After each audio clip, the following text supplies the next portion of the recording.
Coming up on Mobile Learning in the Classroom, a visit to the National Archives.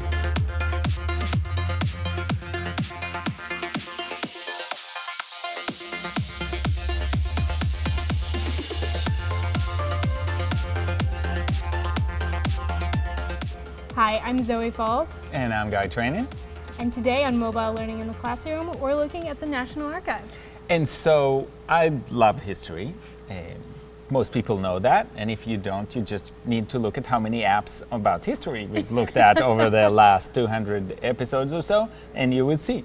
But one of the things that I really love, and I love to show people, is the way the National Archives have really developed their online platform, and you can really search the archives in many ways that helps education on their website or on the app. So they have an app called Docsteach, which I love, and I've talked about before, and I'm going to briefly show this time, but I want to show you their website.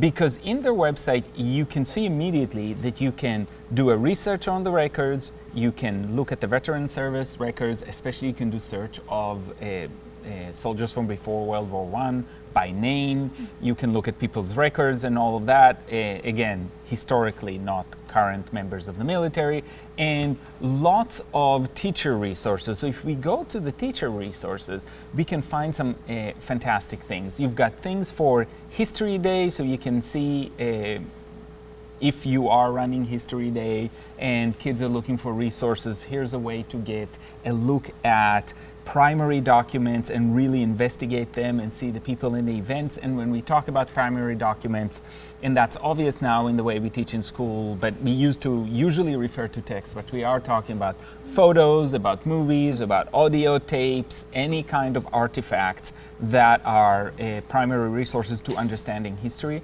You can look at distance learning programs, and you can look at public events around the country. You can even have visits and all of that. But really what's really important for me is the fact that there are a lot of things that are ready for teachers to use, or even better, for teachers to curate. So one of the apps that just came out recently is looking at supporting teachers as they teach about World War I, and there's a whole set of tools there to help each teacher or each community curate their own World War I set of photographs and documents, and then you can use it with kids. So we talk often about how do we want people to search, and how do we want as teachers to make sure that our students are not just drowning, because the archives are huge and you can find almost anything. And we do want our students to kind of focus on something specific, so one way is to curate your own show, which for me, again, as a teacher, that's probably the best way to do this, because I want to select the things we want to talk about, and I want to also select something that is relevant to the community I'm in. Right. So I want to talk about Nebraska. When we're in Nebraska, I want to talk about the people from Nebraska who went to war as part of that discussion, not only, but definitely want to have some local documents that can connect more closely to students' lives. And so that's a way to start using that. A second one is something that is still in beta, and that's History Hub, and that's a way to crowdsource the ideas around history and really have people ask questions. So you can see that people post events, and they also ask questions, like trying to find a passenger list for Port Plymouth. A great way for kids and adults to start interacting around history. So I'm really excited about this History Hub, and I really hope that it would catch on. The other thing that teachers can use, and that's, I think, fantastic, is the cartoon analysis, or there's a whole series of tools that are available as PDFs. So you can download these primary document analysis materials. This is just, as an example, the cartoon analysis worksheet, but there's lots of them, and that's a shortcut. It's a shortcut in two ways. One is you can print that out and just use it, or you can actually use it as a live document, so you can actually type in this document so students can do it and then save it. It's a great way to and it looks like a great way to help guide the students through how do you analyze a primary document, especially when they're newer to research and they're trying to gather those skills. It seems more authentic than just a lecture on the things you look for, but they have that resource, and then they can go to this document that sort of guides them through what they're trying to identify. So all of these document worksheets are actually on a page that's called Special Topics. So inside the big National Archives, if you look for special topics, you'll find, and they've got written documents, artifacts, cartoons, maps, motion picture, photograph, etc. So there's lots of those.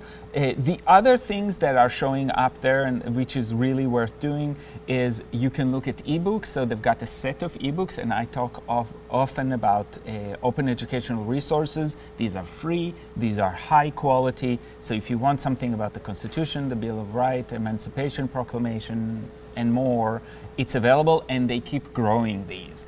They've got some YouTube tutorials, both for their topics and for the apps they have.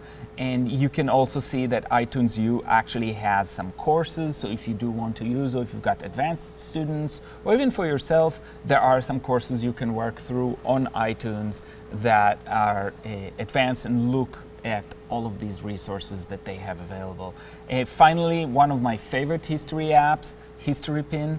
You can activate the History Pin, and then you can see what historically happened there, and more than that, how did it look at different eras. So you can use photographs and other things to kind of overlay the history of what it looked like on the reality of where you're at, which is a great way to think about it. And they include tours. So if you're actually visiting somewhere, including your own backyard, so to speak, cities and areas around where you live, it adds a whole layer of history and all the resources right there in real time. And when you go back to the classroom and you talk about what you've seen and what you haven't seen and how does it connect. So there's lots of opportunities to interact and lots of opportunities to do some of that work.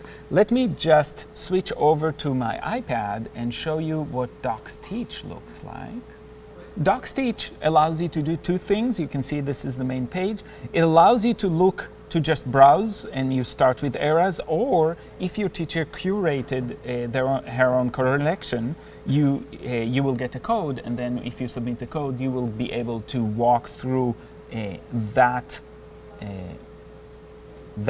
designed set of materials. But here's an example of the Civil War, and so here you can go and look at different topics during the Civil War and Reconstruction, and you can see that this is downloading a little bit slower, but it all has a lot of information there. Here is the actual document, and then there's an activity that goes with it. So you've got some interpreting data. You can, this is just the intro, and this is the actual text, and of course you can make it bigger, and you can read the proclamation itself and see what goes with it, and then I can hide it again and look at what to do when you're done. And here's again a worksheet. Now again, as a teacher, you don't have to use it. You can just have your students browse these documents and enjoy them.